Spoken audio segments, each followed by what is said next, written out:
سوداگر اور جن۔ پہلے زمانے میں ایک نوجوان سوداگر تھا جو بڑا دولت مند تھا۔ ایک دفعہ وہ کسی کام کے لیے سفر کر رہا تھا۔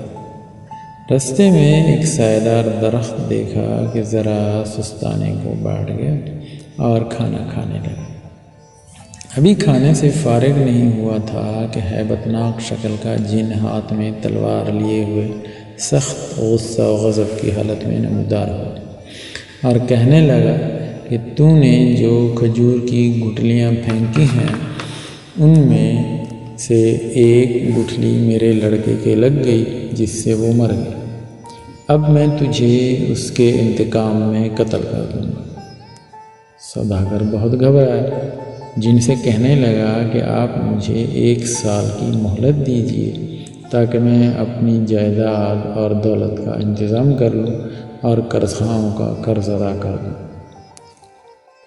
سال گزرنے کے بعد اس جگہ حاضر ہو جاؤں، پھر آپ کو اختیار ہے، جو چاہے سزا دیجیے۔ جن نے یہ بات منظور کر لی۔ سوداگر اپنے وطن واپس لوٹ آیا اور سب حساب کتاب بے باک کیے اور بیوی بچوں کو سمجھایا۔ آخر سال پورا ہونے اور سب کو روتا چھوڑ کر حسب وعدہ اس درخت کے نیچے آ کر بیٹھ گیا۔ ابھی اس کو آئے ہوئے زیادہ دیر نہیں گزری تھی کہ ایک بوڑھا شخص ایک ہرنی کے گلے میں رسی ڈالے سامنے آیا اور کہا کہ میں پوچھ سکتا ہوں کہ آپ کون ہیں اور اس دہشتناک جنگل میں تنہا بیٹھے کیا کر رہے ہیں؟ سوداگر نے اپنی بیتابی سنائی۔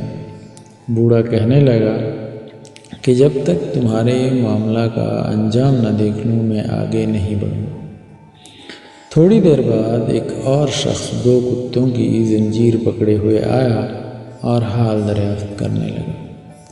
جب اس نے یہ قصہ سنا تو وہ بھی ٹھہر گیا اور اس کے بعد ایک اور آدمی ایک خچر کو ساتھ لیے ہوئے پہنچا اور وہ بھی ان لوگوں کو دیکھ کر وہیں رک گیا۔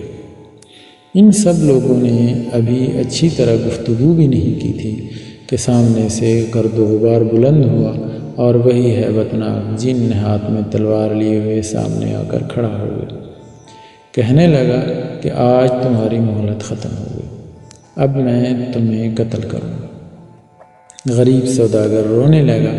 جن نے قتل کا ارادہ کیا تو ہرنی والا بوڑھا آگے بڑھا اور جن کے سامنے دستبستہ کھڑا ہو کر کہنے لگا کہ اے جنوں کے بادشاہ، میری اور اس ہرنی کی عجیب و غریب کہانی ہے، میں آپ کو سناتا ہوں تو اس سوداگر کا 1/3 گناہ معاف کر دیجیے گا۔